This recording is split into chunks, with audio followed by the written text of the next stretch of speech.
We're glad you're joining us today because we're going to take a few minutes and talk about something that is coming up very soon, a vote on May the 13th about the new city charter. And I'm visiting today with Weldon Smith, and welcome. We're glad you're here. Thank you, Debbie. And you are the councilman for Ward 1. Correct. And I understand that you've been very involved in this, I know. You served as the vice chairman, I believe, of this committee. Correct. So talk a little bit, if you would, about how that was formed first before we start into this. Our commission started a little over 4 years ago. The first thing we did, the first items we addressed were things that needed to be worked on immediately. We were out of compliance with state law on our election dates. We'd had a little problem with our city attorney and city manager positions. We wanted to clarify that.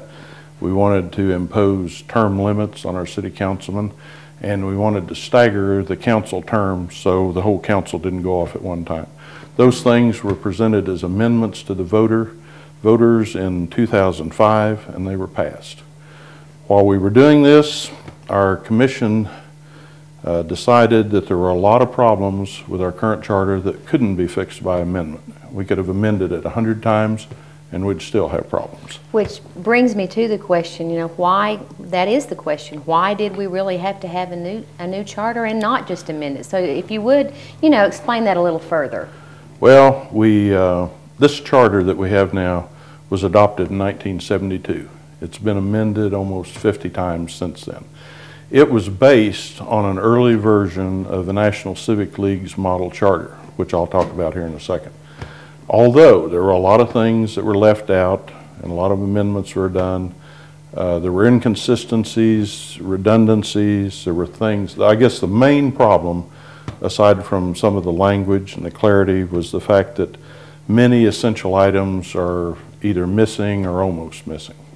Okay. And a lot of those, you just can't move things around and get them in an orderly way through amendment. So we felt like we had to start kind of with a clean slate and do it right. Maybe it would help, for me particularly, what is the city charter? What is that? A charter is like a constitution of the city. It's the legal framework of the city. It's the basis of all the laws that the city operates under. It should be a skeleton that you flesh out with things like ordinances and resolutions for the details. You don't want little picky details on every little thing concerning city government. That's the job of ordinances primarily. But a good charter is something that can grow and change as the city grows and changes, that's consistent, that's easy to use and understand.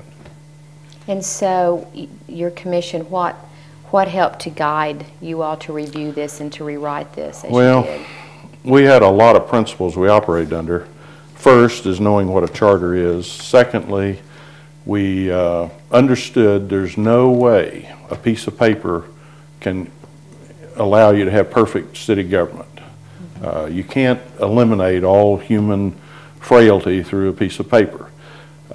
We understood that. We used as one of our principal sources to keep us straight this National Civic League's model charter. These people started in about 1890. Teddy Roosevelt was one of their founders, and their mission in the beginning was to try to change some of the corruption and inefficiencies of big city government at that time, New York, Chicago. These are the people who invented the city council, city manager form of government, to get away from the big boss mayor and his cronies who ran everything.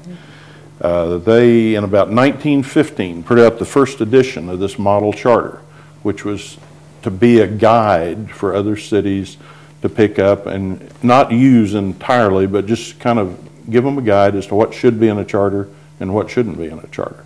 We use this extensively as a guide.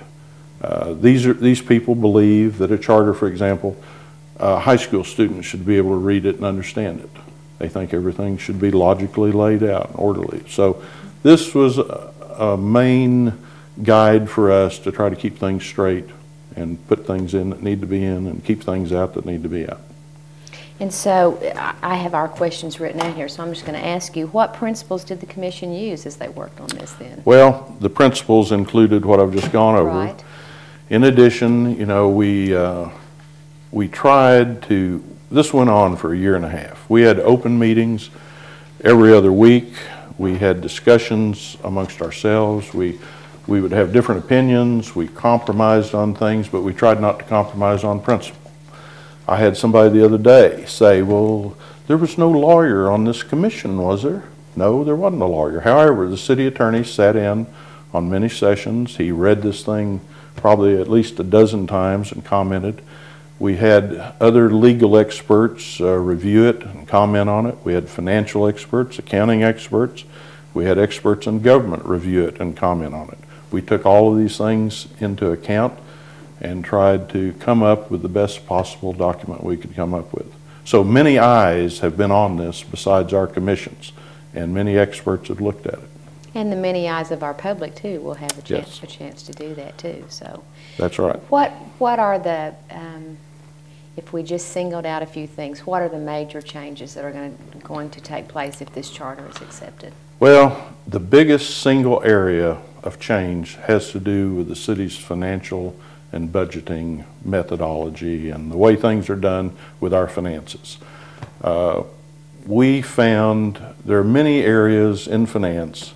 I always use capital budgeting as an example. This is an important area. This is where we pay and decide what we're going to do with our water plant, our streets, our garbage trucks, our police cars. Everything we spend money on of a capital nature, that's capital budgeting. There's one tiny paragraph in our current charter on that subject, and it's about contracts.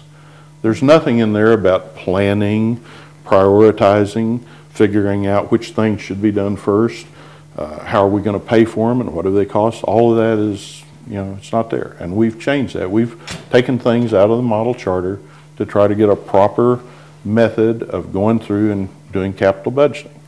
Right now, we have, you know, we've had problems for years with our water plant. We're trying to fix those. It's going to be a while. We have problems with our garbage collection trucks. They're worn out.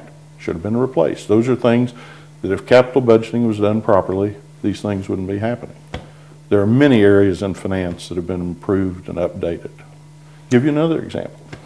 Okay. The position of treasurer. In our old city charter, there are no qualifications to be treasurer. Anybody can be treasurer. You don't have to know a thing about finance to be a treasurer. We've changed. We have a professional, qualified chief financial officer position now, and the man that was recently hired to be the financial officer in McAlester meets those qualifications. So we're hoping that with professionalism in that office, that alone will help upgrade May take care of a the lot way of we other do our problems. finances.